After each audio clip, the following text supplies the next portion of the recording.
ನಮಸ್ತೆ ವೀಕ್ಷಕರೇ, welcome back to ಅವಿಘ್ನ creation. ನಾನಿವತ್ತೊಂದು ಸಿಂಪಲ್ಲಾಗಿ ಬ್ರೈಡಲ್ ಡಿಸೈನ್ ಆಗಿ ಕೂಡ ಯೂಸ್ ಮಾಡ್ಬೋದು. ಆ ರೀತಿ ಕುಚ್ಚು ಡಿಸೈನ್ ತೋರಿಸ್ತೀನಿ, ಕ್ರೋಶಾ ವರ್ಕ್. ನಾನು ಆಲ್ರೆಡಿ ಒಂದು ಸ್ವಲ್ಪ ಸ್ಯಾಂಪಲ್ ಹಾಕಿ ಟ್ರೈ ಮಾಡಿ ನೋಡಿದ್ದೀನಿ, ಅದನ್ನು ತೋರಿಸ್ತಾ ಇದ್ದೀನಿ. ಅದೇ ರೀತಿ ಹೇಗೆ ಹಾಕೋದು ಅಂತ ನೋಡೋಣ ಬನ್ನಿ. ನೋಡಿ, ಮೊದಲಿಗೆ ನಾನು 6 ಎಳೆ ದಾರ ತಗೊಂಡು ಬಟ್ಟೆ ಹೊಸಲ್ಲಿ ಸಿಂಗಲ್ ಕ್ರೋಶಾ ಮಾಡಿಕೊಂಡು 4 ಚೈನ್ ಹಾಕ್ಕೊಳ್ತಾ ಇದ್ದೀನಿ. 4 ಚೈನ್ ಹಾಕ್ಕೊಂಡು ಎಲ್ಲಿಗೆ ಬರುತ್ತೆ ಅಲ್ಲಿಗೆ ಸಿಂಗಲ್ ಕ್ರೋಶಾ ಮಾಡ್ಕೊಂಡು ಲಾಕ್ ಮಾಡ್ಕೊಳ್ಳೋಣ.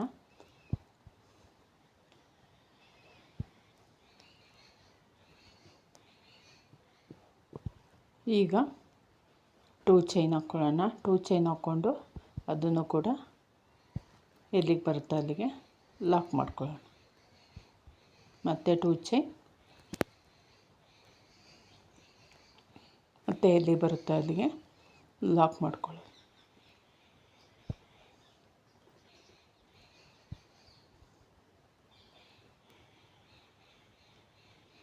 Four chain, 2 chain, 2 chain.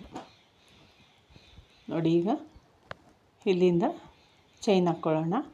2, 3, 4, 5, 6. ಇನ್ನೊಂದು ಚೈನ್ ಹಾಕ್ಕೊಳ್ಳೋಣ. 7 ಹಾಕ್ಕೊಳ್ಳೋಣ.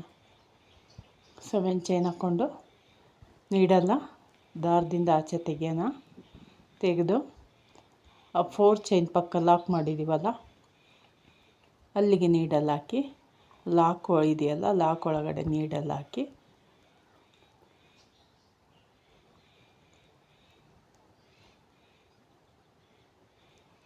ದಾರನ ಎಳ್ಕೊಳ್ಳೋಣ. ದಾರ ಎಳ್ಕೊಂಡು ಈಗ ಲಾಕ್ ಮಾಡ್ಕೊಳ್ಳೋಣ. ಹಂಗೆ ಸಿಂಗಲ್ ಕ್ರೋಶಾ ಮಾಡಿ ಕೂಡ ಲಾಕ್ ಮಾಡ್ಕೋಬೋದು. ಸ್ವಲ್ಪ ಅದ್ರದ್ದು ದಪ್ಪ ಬರುತ್ತೆ ಸಿಂಗಲ್ ಕ್ರೋಶಾ ಡೈರೆಕ್ಟಾಗಿ ಮಾಡಿದರೆ. ಈ ರೀತಿ ನೀಟಾಗಿ ಕೂತ್ಕೊಳ್ಳುತ್ತೆ. ನೀವು ಹಾಗೆ ಕೂಡ ಮಾಡ್ಬೋದು, ಹೀಗೂ ಮಾಡ್ಬೋದು. ಲಾಕ್ ಮಾಡ್ಕೊಂಡಾದಮೇಲೆ ಈಗ ನಾವು 7 ಚೈನ್ ಇದೆಯಲ್ಲ ಅದರಲ್ಲಿ ವರ್ಕ್ ಮಾಡೋಣ. ನೀಡಲ್ ಮೇಲೆ ದಾರ ತೊಗೊಂಡು 7 ಚೈನ್ ಇದೆಯಲ್ಲ ಅದರಲ್ಲಿ ನೀಡಲ್ ಮೇಲಿರೋ 3 ದಾರನೂ ಒಂದು ಮಾಡೋಣ. ಅಂದರೆ ಹಾಫ್ ಡಬಲ್ ಕ್ರೋಶಾ ಮಾಡ್ಕೊಳ್ಳೋಣ. ಮತ್ತು ನೀಡಲ್ ಮೇಲೆ ದಾರ ತೊಗೊಳ್ಳೋದು, ನೀಡಲ್ ಮೇಲಿರೋ 3 ದಾರನೂ ಒಂದು ಮಾಡಿದರೆ ಹಾಫ್ ಡಬಲ್ ಕ್ರೋಶಾ ಆಗುತ್ತೆ. 2 ಆಯಿತು. 3,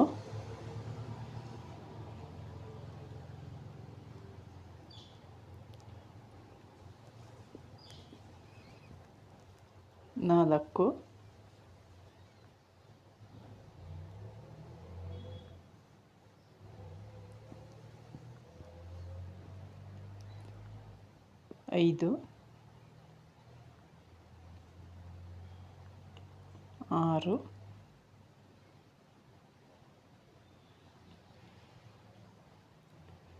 5, 6, 7,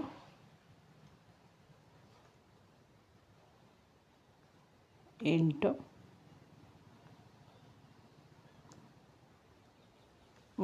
9 ಹಾಫ್ ಡಬಲ್ ಕ್ರೋಶಾಗೆ ಕರೆಕ್ಟಾಗಿ ಅದು ಫಿಲ್ ಆಗಿದೆ.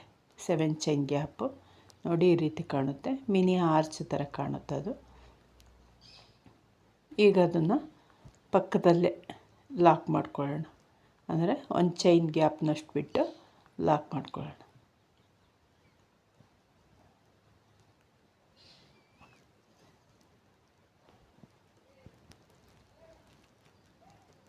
ಈಗ ಮತ್ತೆ 2 ಚೈನ್ ಹಾಕ್ಕೊಳ್ಳೋಣ. 2 ಚೈನ್ ಹಾಕ್ಕೊಂಡು ಮತ್ತೆ ಎಲ್ಲಿಗೆ ಬರುತ್ತೆ ಅಲ್ಲಿಗೆ ಸಿಂಗಲ್ ಕ್ರೋಶಾ ಮಾಡ್ಕೊಳ್ಳೋಣ. ಬಟ್ಟೆನ ಆದಷ್ಟು ಅಂದರೆ ದಾರನ ಲೂಸಾಗಿ ಲಾಕ್ ಮಾಡ್ಕೊಳ್ಳಿ, ತುಂಬ ಟೈಟಾಗಿ ಮಾಡ್ಕೋಬೇಡಿ. ಮತ್ತೆ 2 ಚೈನ್ ಮತ್ತು ಲಾಕು. ಏನು ನಾವು ಫಸ್ಟ್ ಆರ್ಚಲ್ಲಿ ಮಾಡಿದ್ದೀವೋ ಅದೇ ರೀತಿ ಸೆಕೆಂಡ್ ಆರ್ಚಲ್ಲೂ ಕೂಡ 7 ಚೈನ್ ಹಾಕ್ಕೊಳ್ಳೋಣ. 1, 2, 3, 4, 5, 6, 7 ಚೈನ್ ಹಾಕ್ಕೊಂಡು ಹಾಗೆ ದಾರನ ನೀಡಲ್ನ ಆಚೆ ತೆಗೆಯೋಣ. ಆಚೆ ತೆಗೆದು ನಾವು ನೋಡಿ ಫಸ್ಟ್ ಆರ್ಚನ್ನ ಲಾಕ್ ಮಾಡಿದ್ದೀವಲ್ಲ ಅಲ್ಲಿ ನೀಡಲ್ ಹಾಕಿ ಈ ಥ್ರೆಡ್ಡನ್ನು ಲಾಕ್ ಮಾಡ್ಕೊಳ್ಳೋಣ.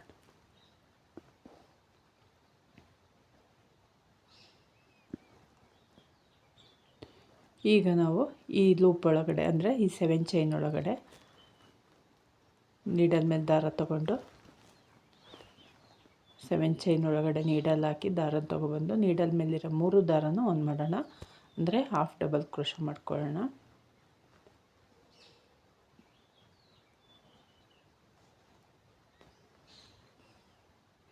ಮತ್ತು ನೀಡಲ್ ಮೇಲೆ ದಾರ ತಗೊಳ್ಳಿ.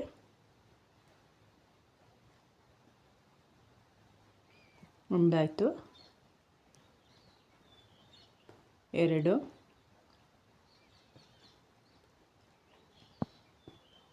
3,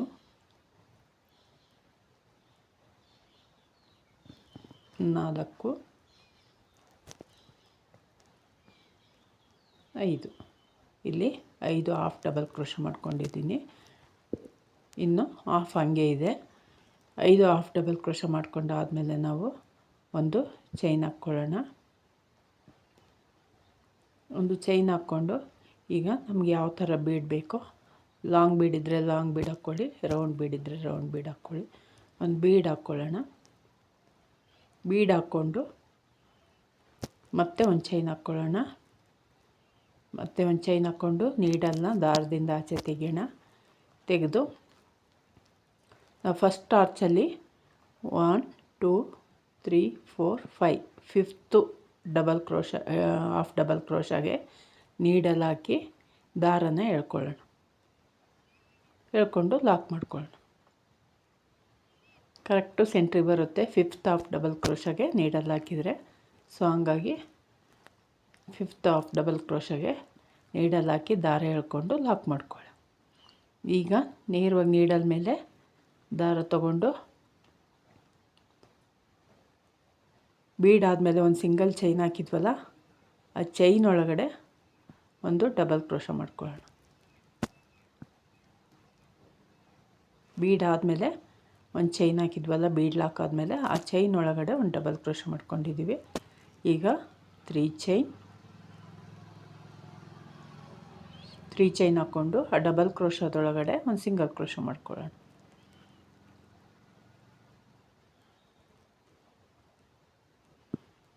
ಈಗ ಒಂದು ಪೀಕಾಟ್ ರೆಡಿ ಆಯಿತು. ಒಂದು ಡಬಲ್ ಕ್ರೋಶ, ಒಂದು ಪೀಕಾಟ್ ರೆಡಿ ಆಯಿತು. ಈಗ ನೆಕ್ಸ್ಟ್ ನಾವು ನೀಡಲ್ ಮೇಲೆ ದಾರ ತೊಗೊಂಡು ಅಲ್ಲಿ ನಾವು ಇಲ್ಲೆಲ್ಲ ಹಾಕಿದ್ದೀವೋ ಅಲ್ಲಿಗೆ ಹಾಕಬಾರ್ದು. ಬೀಡ್ ಹಿಂಭಾಗ 6 ಚೈನ್ಗೆ ಲೇಯರ್ ಇದೆಯಲ್ಲ, 6 ಎಳೆ ದಾರ ಇದೆಯಲ್ಲ, ಬೀಡ್ ಹಿಂಭಾಗ 6 ಎಳೆ ದಾರ ಇದೆಯಲ್ಲ, ಅದನ್ನು ಒಂದು ಸ್ವಲ್ಪ ಮೇಲೆ ಎತ್ಕೊಳ್ಳಿ. ಎತ್ಕೊಂಡು ಅದರೊಳಗಡೆ ನೀಡಲ್ ಹಾಕಿ ದಾರ ತೊಗೊಬಂದು ಡಬಲ್ ಕ್ರೋಶ ಮಾಡ್ಕೊಳ್ಳಿ.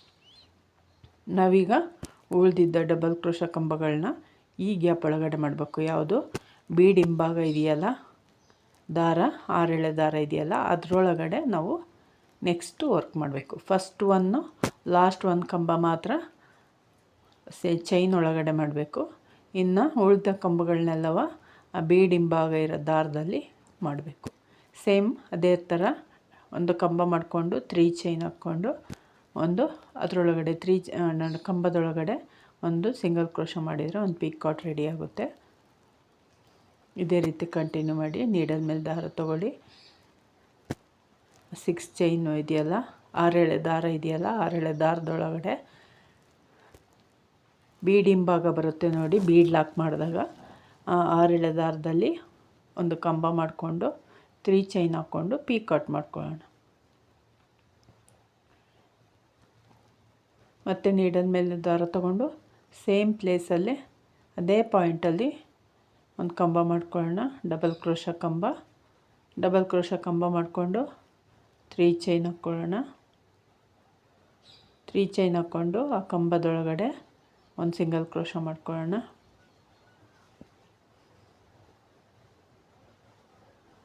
ಮತ್ತು ಒಂದು ಕಂಬ, ಒಂದು ಪೀಕಾಟ್ ರೆಡಿ ಆಯಿತು. ನೆಕ್ಸ್ಟು ನೀಡಲ್ ಮೇಲೆ ದಾರ ತೊಗೊಳ್ಳಿ. ಅದೇ ಗ್ಯಾಪಲ್ಲಿ ನೀಡಲ್ ಹಾಕಿ ದಾರ ತೊಗೊಬಂದು ಒಂದು ಡಬಲ್ ಕ್ರೋಶ ಕಂಬ ಮಾಡ್ಕೊಳ್ಳಿ. 3 ಚೈನ್ ಮತ್ತು ಆ ಕಂಬದೊಳಗಡೆ ನೀಡಲ್ ಹಾಕಿ ಒಂದು ಸಿಂಗಲ್ ಕ್ರೋಶ ಮಾಡ್ಕೊಳ್ಳಿ.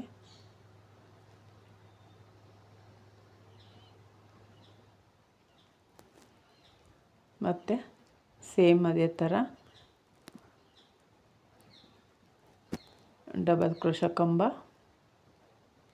ಆದಮೇಲೆ 3 ಚೈನ್ ಆದಮೇಲೆ ಕಂಬದೊಳಗಡೆ ಒಂದು ಸಿಂಗಲ್ ಕ್ರೋಶ, ಇದು ಪೀಕಾಟು. ಈಗ ನೋಡಿ, ನಾವು ಫಸ್ಟು ಬೀಡ್ ಪಕ್ಕ ಇರೋ ಚೈನಲ್ಲಿ ಒಂದು ಡಬಲ್ ಕ್ರೋಶ ಕಂಬ ಮಾಡ್ಕೊಂಡು ಪೀಕಾಟ್ ಮಾಡ್ಕೊಂಡಿವಿ. ಅದು ಸೇರಿ ನಮಗೀಗ 6 ಆಗಿದೆ.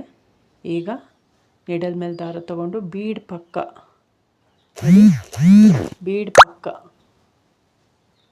ಒಂದು ಒಂದು ಚೈನ್ ಹಾಕ್ಕೊಂಡಿದ್ವಲ್ಲ, ಆ ಚೈನ್ ಒಳಗಡೆ ಮತ್ತೆ ಕಂಬ ಮಾಡಬೇಕು. ಬೀಡ್ನ ಎರಡೂ ಸೈಡ್ನ ಕಂಬಗಳನ್ನ ಆ ಕಡೆ ಒಂದು ಕಂಬ ಈ ಕಡೆ ಒಂದು ಕಂಬ ಮಾಡಬೇಕು. ಸ್ಟಾರ್ಟಿಂಗಲ್ಲಿ ಒಂದು ಕಂಬ ಮಾಡಿದ್ವಲ್ಲ ಬೀಡ್ ಪಕ್ಕ, ಅದೇ ರೀತಿ ಇಲ್ಲೂ ಕೂಡ ಬೀಡ್ ಪಕ್ಕ ಒಂದು ಕಂಬ ಮಾಡ್ಕೋಬೇಕು. ಒಂದು ಚೈನ್ ಹಾಕ್ಕೊಂಡಿರ್ತೀವಲ್ಲ ಬೀಡ್ ಪಕ್ಕ, ಬೀಡ್ ಹಾಕೋದಕ್ಕಿಂತ ಮುಂಚೆ ಒಂದು ಚೈನ್ ಹಾಕ್ಕೊಂಡಿರ್ತೀವಿ, ಬೀಡ್ ಆದಮೇಲೆ ಒಂದು ಚೈನ್ ಹಾಕ್ಕೊಂಡಿರ್ತೀವಲ್ಲ, ಆ ಚೈನ್ ಒಳಗಡೆ ಈ ಕಡೆ ಎಂಡಲ್ಲೂ ಕೂಡ ಆ ಕಡೆ ಎರಡೂ ಕಡೆ ಎಂಡಲ್ಲೂ ಕೂಡ ಒಂದೊಂದು ಕಂಬ ಮಾಡ್ಕೋಬೇಕು. ನೋಡಿ, ಈ ರೀತಿ ಬರುತ್ತೆ. 7 ಕಂಬಗಳಾದವು. ಈಗ ಒಟ್ಟು ಎಲ್ಲ ಸೇರಿ 5 ಕಂಬಗಳನ್ನು ಬೀಡ್ ಹಿಂಭಾಗ ಮಾಡಿದ್ದೀವಿ. ಬೀಡ್ ಹಿಂಭಾಗದಲ್ಲಿರುವ ದಾರದಲ್ಲಿ 2 ಕಂಬಗಳನ್ನು ಒಂದೊಂದು ಸಿಂಗಲ್ ಚೈನ್ ಹಾಕ್ಕೊಂಡಿದ್ವಲ್ಲ ಅದರಲ್ಲಿ ಮಾಡಿದ್ದೀವಿ. ಈಗ ನೋಡಿ, ನಾವೆಲ್ಲಿ ಒಂದು ಕಂಬ ಮಾಡಿದ್ವೋ ಒಂದು ಚೈನ್ ಗ್ಯಾಪ್ ಒಳಗಡೆ ಅಲ್ಲೇ ಒಂದು ಸಿಂಗಲ್ ಕ್ರೋಶ ಕೂಡ ಮಾಡ್ಕೊಳ್ಳೋಣ. ಕಂಬ ಮಾಡಿದ್ವಲ್ಲ ಲಾಸ್ಟ್ ಕಂಬ, ಅದೇ ಪ್ಲೇಸಲ್ಲಿ ಒಂದು ಸಿಂಗಲ್ ಕ್ರೋಶ ಕೂಡ ಮಾಡಿಕೊಂಡು ಆರ್ಚನ್ನು ಫಿನಿಷ್ ಮಾಡ್ಕೊಳ್ಳೋಣ. ಈಗ ನಮಗೆ ಚೈನಲ್ಲಿ ಹಾಫ್ ಡಬಲ್ ಕ್ರೋಶ 5 ಮಾಡಿದ್ದೀವಲ್ಲ, ಇನ್ನೂ 4 ಹಾಕಬೇಕಲ್ಲ, ಒಟ್ಟು 9 ಹಾಫ್ ಡಬಲ್ ಕ್ರೋಶ ಆಗಬೇಕಲ್ಲ, ಅದನ್ನು ಕೂಡ ಮಾಡಿಕೊಂಡು ಫಿನಿಷ್ ಮಾಡ್ಕೊಳ್ಳೋಣ. 1 2 3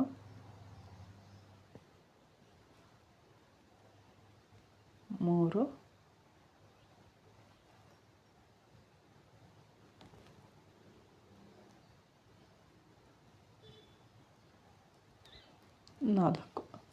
ಅಲ್ಲಿಗೆ ಒಟ್ಟು ಒಂದು ಆರ್ಚಲ್ಲಿ 9 ಹಾಫ್ ಡಬಲ್ ಕ್ರೋಶ ಆಗ್ತವೆ ಇದನ್ನು ಹಾಕಿದರೆ. ಹಾಗಾಗಿ ಉಳಿದಂತೆ 4 ಮಾಡ್ಕೋಬೇಕು, ಒಟ್ಟು 9 ಆಗ್ತವೆ. ನೋಡಿ, ಈಗ ಕಂಪ್ಲೀಟ್ ಆಗಿದೆ. ಈ ರೀತಿ ಕಾಣುತ್ತೆ. ನಾನು ಆಲ್ರೆಡಿ ಮಾಡಿದ್ದೀನಲ್ಲ, ಫಸ್ಟೇ ತೋರಿಸಿದ್ದೀನಲ್ಲ, ಅದಕ್ಕೂ ಇದಕ್ಕೂ ಡಿಫ್ರೆನ್ಸ್ ಏನು ಅಂತ ತೋರಿಸ್ತೀನಿ ನೋಡಿ. ಈಗ ಪಕ್ಕದಲ್ಲೇ ಒಂದು ಚೈನ್ ಗ್ಯಾಪ್ ಬಿಟ್ಟು ನಾವು ಒಂದು ಸಿಂಗಲ್ ಕ್ರೋಶ ಮಾಡ್ಕೊಂಡು ಲಾಕ್ ಮಾಡ್ಕೊಳ್ಳೋಣ. ಈ ರೀತಿ ಬರುತ್ತೆ ಆರ್ಚ್. ತುಂಬ ಒಂದು ಲುಕ್ಕಾಗಿ ಕಾಣುತ್ತೆ, ಎಲಿಗೆಂಟಾಗಿ ಕಾಣುತ್ತೆ. ಒಮ್ಮೆ ಟ್ರೈ ಮಾಡಿ ನೋಡಿ, ತುಂಬ ಚೆನ್ನಾಗಿದೆ. ಈಗ ಆ ಕಡೆ ಸೈಡ್ ಈ ಕಡೆ ಸೈಡು 4 ಚೈನ್ ಹಾಕ್ಕೊಂಡಿದ್ದೀವಲ್ಲ ನೋಡಿ, ಇಲ್ಲಿ ನಾನು 7 ಡಬಲ್ ಕ್ರೋಶ ಕಂಬ ಮಾಡಿಕೊಂಡು 7 ಪಿಕಾಟ್ ಮಾಡ್ಕೊಂಡಿದ್ದೀನಿ. ನಾನು ಮುಂಚೆನೇ ಟ್ರಯಲಿಗೆ ಕಲಿಯೋಕ್ಕೋಸ್ಕರ ನಾನು ಟ್ರಯಲ್ ಮಾಡಿ ತೋರಿಸಿ ನೋಡಿದ್ದೀನಲ್ಲ, ಇದರಲ್ಲಿ 8 ಹಾಕ್ಕೊಂಡಿದ್ದೀನಿ ಪಿಕಾಟು, 8 ಡಬಲ್ ಕ್ರೋಶ ಕಂಬ ಮಾಡ್ಕೊಂಡಿದ್ದೀನಿ. ಎರಡೂ ಚೆನ್ನಾಗಿ ಕಾಣ್ತವೆ. ನಿಮ್ಗೆ ಯಾವ್ದು ಇಷ್ಟನೋ ಅದು ಮಾಡ್ಕೊಳ್ಳಿ. ಸೇಮ್ ಚೈನ್ ಗ್ಯಾಪಲ್ಲೇ ನಾನು ಈ ಕಡೆ 8 ಡಬಲ್ ಕ್ರೋಶ ಕಂಬ ಮಾಡ್ಕೊಂಡಿದ್ದೀನಿ, ಆ ಕಡೆ 7 ಡಬಲ್ ಕ್ರೋಶ ಕಂಬ ಮಾಡ್ಕೊಂಡಿದ್ದೀನಿ. ಈ ಕಡೆ ಕುಚ್ಚು ಹಾಕಿದ್ದೀನಲ್ಲ, ಅಲ್ಲಿ 5 ಚೈನ್ ಹಾಕಿದ್ದೀನಿ. ಅಲ್ಲಿ ಕುಚ್ಚು ಹಾಕೋಕ್ಕೆ ಜಾಗ ಬಿಟ್ಟಿದ್ದೀನಲ್ಲ, ಅಲ್ಲಿ 4 ಚೈನ್ ಹಾಕಿದ್ದೀನಿ. ನಿಮ್ಗೆ ಯಾವ್ದು ಇಷ್ಟನೋ ಅದನ್ನು ಮಾಡ್ಕೊಳ್ಳಿ. ನೋಡಿ, ಇಲ್ಲಿ 4 ಚೈನ್ ಗ್ಯಾಪಲ್ಲಿ ಕುಚ್ಚು ಹಾಕಿದ್ದೀನಿ. ಎರಡೂ ಚೆನ್ನಾಗಿ ಕಾಣ್ತಾ ಇದ್ದಾವೆ. ಎರಡನ್ನೂ ಟ್ರೈ ಮಾಡಿ ನೋಡಿದ್ದೀನಿ ನಾನು. ಹಾಗಾಗಿ ನಿಮ್ಗೆ ಯಾವ್ದು ಇಷ್ಟನೋ ಅದು ಮಾಡಿ ಅದನ್ನು ಹಾಕಿ ಟ್ರೈ ಮಾಡಿ.